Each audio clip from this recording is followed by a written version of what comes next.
अस्सलाम वालेकुम। आज के वीडियो में हम करेंगे एक्सरसाइज 6B या जो mathematics book 3D 3 7th edition जो न्यू एडिशन आया उसकी एक्सरसाइज है ये, और इसका हम करेंगे जी क्वेश्चन नंबर 1 करेंगे आज की वीडियो में। चैप्टर का नाम है कोऑर्डिनेट ज्योमेट्री। तो ये हम करेंगे, और इसकी जो एक्सरसाइज 6A है उसके कुछ क्वेश्चंस मैं पहले करवा चुकी हूँ, लेकिन काफ़ी सारे स्टूडेंट्स कह रहे थे कि आप 6B करवाएं, तो इस वजह से मैंने सोचा पहले 6B करवा लेते हैं ताकि आप लोगों के पेपर्स हैं तो आपके पेपर्स अल्लाह करे अच्छे हो जाएं। तो इसको स्टार्ट करते हैं। उसको स्टार्ट करने से पहले अगर आपने अभी तक मेरा चैनल सब्सक्राइब नहीं किया तो उसको सब्सक्राइब कर दीजिए और बेल आइकन को लाजमी प्रेस कर दीजिएगा ताकि आपको न्यू आने वाली वीडियोस के बारे में पता चल सके। तो स्टार्ट करते हैं इसको हम। तो यहाँ पे मेरे पास क्वेश्चन नंबर 1 है कि find the length of line segment joining each of the following pairs of points. ये पेयर्स ऑफ पॉइंट्स हमारे पास गिवन है, तो हमने फाइंड आउट करना है कि जो टोटल लेंथ है लाइन सेगमेंट की वो क्या है कि जो कि ज्वाइन कर रही है इन पेयर्स ऑफ पॉइंट्स को। वैसे जो हमारे पास फार्मूला होता है line of length of line segment, ठीक है, ये ए और बी है, तो इस हिसाब से मैं लिखती हूँ, फिर मैं आपको समझाऊंगी कि वो आया किस तरह है। ठीक है, तो सोल्यूशन यहाँ पे मैं लिख लेती हूँ कि length of line segment A B is equals to हमारे पास होता है square root of x2 minus x1 का whole square plus y2 minus y1 का होल स्क्वायर, ये होता है हमारे पास। तो अब देख लेते हैं कि ये फार्मूला हमारे पास आया कहाँ से है। तो यहाँ पे अगर आप देखें तो यहाँ पे मैंने एक ट्रायंगल बना लिया, इससे मैं आपको ये सारा बताऊंगी। जैसे कि यहाँ पे पहले इसको डिस्क्राइब कर लेते हैं कि ये है क्या।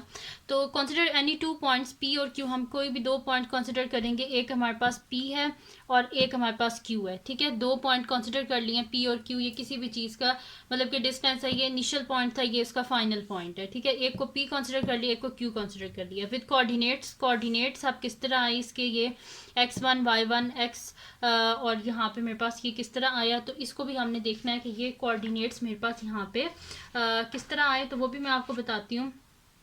यहाँ पे x2 y2 क्योंकि ये फाइनल है। ठीक है, तो अब यहाँ पे ये कैसे मेरे पास आया x2 y2 रिस्पेक्टिवली।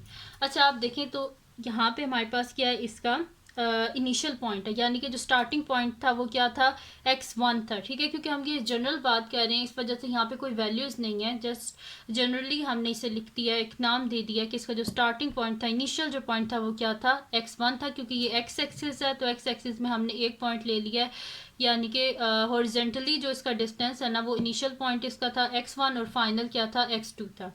और अगर हम इधर चलें इसका वर्टिकल एक्सिस यानी कि y एक्सिस पे चलें तो इनिशियल पॉइंट y1 था और फाइनल पॉइंट क्या था y2। क्योंकि जनरल बात कर रहे हैं इस वजह से x1 x2 ले लिया, ये इनिशियल पॉइंट, ये फाइनल पॉइंट, ये इनिशियल और ये फाइनल। ठीक है, यहाँ पे ये y2 है। ठीक है, तो ये हो गया हमारे पास। अब यहाँ पे हम कह रहे हैं कि एक कोई भी चीज़ है उसने डिस्टेंस कवर किया है, P से स्टार्ट किया है और एंड कहाँ पे हुआ है, Q पे।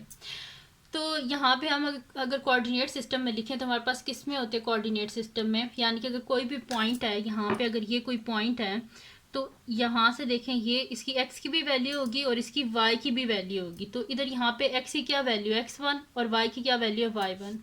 इसी तरह अगर मैं यहाँ पे पॉइंट आऊँ तो ये इसकी x की क्या वैल्यू है यहाँ पे x2 और इसकी y की क्या वैल्यू है y2। ठीक है, ये आ गया मेरे पास। और फिर उसके बाद वो कह रहे हैं bye completing the right angle triangle. अगर हमने यहाँ पे एक राइट एंगल ट्राइंगल बनाना है, ये राइट एंगल ट्राइंगल हमने यहाँ पे बनाना है। ठीक है, तो अगर हमने यहाँ पे एक राइट एंगल ट्राइंगल बनाना है तो वी हैव कोऑर्डिनेट r, तो हमें यहाँ पे कोऑर्डिनेट चाहिए r। तो r हमने कोऑर्डिनेट लिया है, तो अगर r कोऑर्डिनेट को यहाँ पे आप देखें तो यहाँ पे इसकी क्या वैल्यू है मेरे पास, यहाँ पे x की क्या वैल्यू है, यहाँ से अगर नीचे आ जाए ये पॉइंट है ये, ठीक है, ये वाला पॉइंट है, तो यहाँ से नीचे आ जाए तो x की क्या वैल्यू है x2 और यहाँ पे अगर चले जाएं तो y एक्सिस में क्या वैल्यू है इसकी y1। तो ये मेरे पास इसका जो है वो कोऑर्डिनेट यहाँ पे आ गया r, जिसकी वैल्यू क्या है x2 y1। और hence P R is equal to x2 minus x1। अब ये कैसे आया P R x2 minus x1। ठीक है, तो अगर यहाँ से लेके यहाँ तक का मैंने डिस्टेंस जो है वो मेजर करना है तो मैं क्या करूँगी, इसकी जो फाइनल वैल्यू उसमें से मैं इसकी इनिशियल को माइनस कर दूंगी तो मेरे पास यहाँ से यहाँ तक का जो डिस्टेंस है वो आ जाएगा। तो मैं इसी वजह से लिखती है x2 माइनस x1, यानी कि P R is equal to x2 minus x1। और इस ये जो फार्मूला है इसको डिस्टेंस फार्मूला भी बोलते हैं, ठीक है। तो यहाँ पे अब मेरे पास क्या है, क्यू आर, यानी कि क्यू और आर यहाँ से लेके यहाँ तक का डिस्टेंस। तो इसमें भी मैं यही काम करूँगी कि जो मेरे पास इनिशियल है यानी कि ये वाला, ठीक है। तो मैं यहाँ पे क्या करूँगी कि मेरे पास जो फाइनल है उसमें से मैं इनिशियल वैल्यू को माइनस कर दूँगी, यानी कि y2 माइनस y1, ठीक है। तो ये मेरे पास एक राइट एंगल ट्राइंगल है, तो ये इसका क्या हो गया, मेरे पास जो लॉन्गेस्ट साइड होती है वो तो होगी ये मेरे पास हाइपोटेन्यूज, ठीक है। ये हाइपोटेन्यूज हो गया मेरे पास। इधर परपेंडिकुलर क्या होगा, ये इसको परपेंडिकुलर ले लेते हैं, ठीक है। अगर इस एंगल के हिसाब से करें तो ये परपेंडिकुलर है और ये मेरे पास क्या है, बेस है, ठीक है।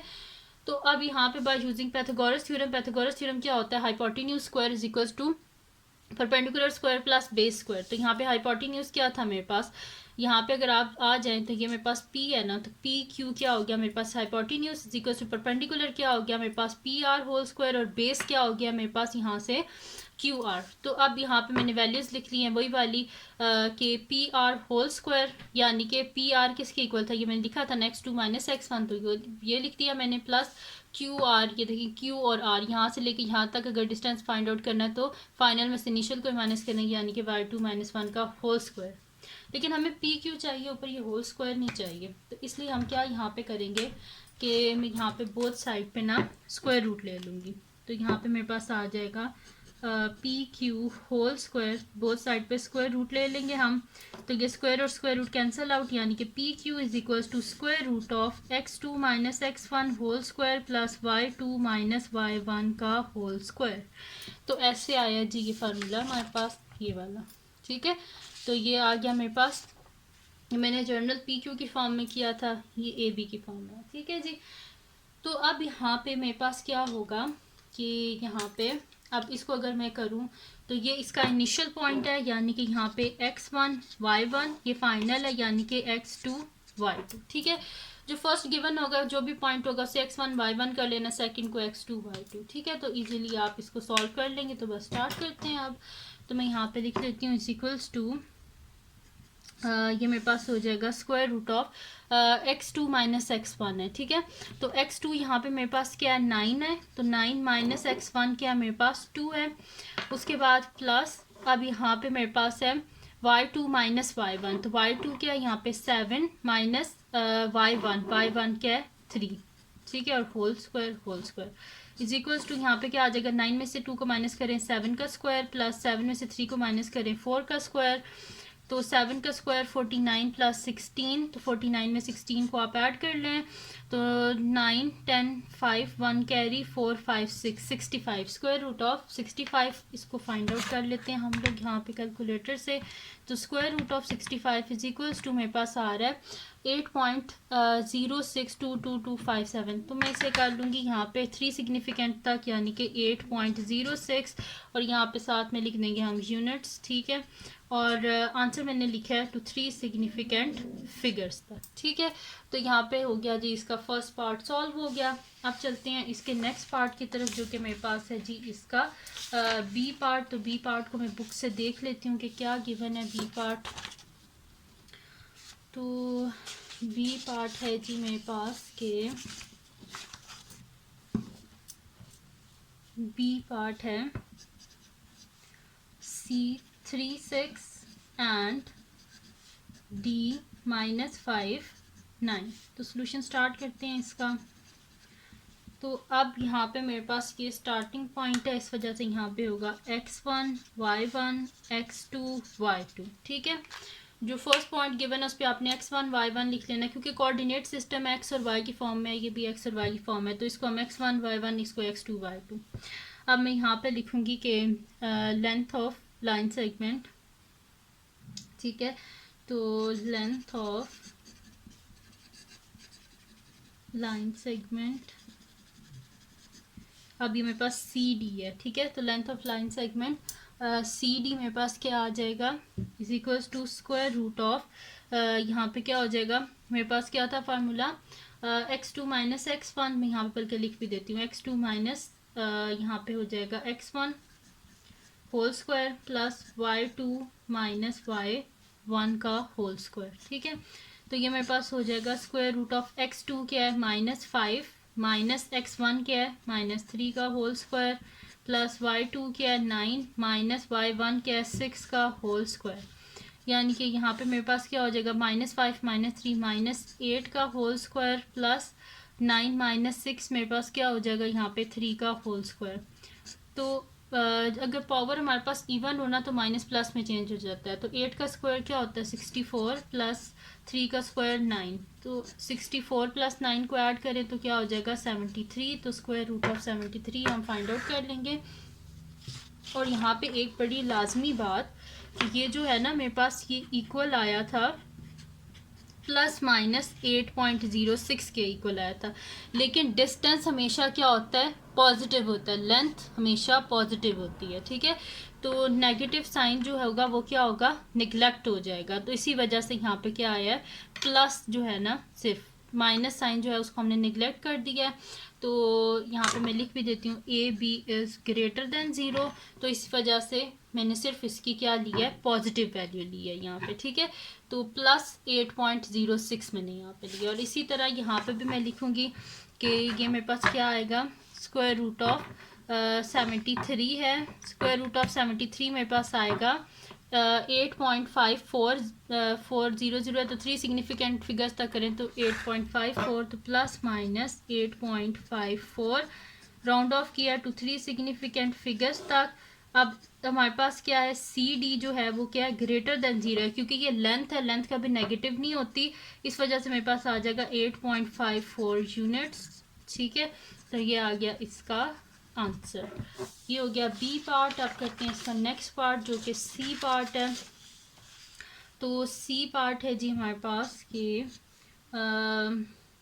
ई क्या मेरे पास -1 4 एंड एफ क्या मेरे पास 8 -3। तो सॉल्यूशन स्टार्ट करते हैं। मैं यहाँ पे लिखूंगी कि लेंथ ऑफ लाइन सेगमेंट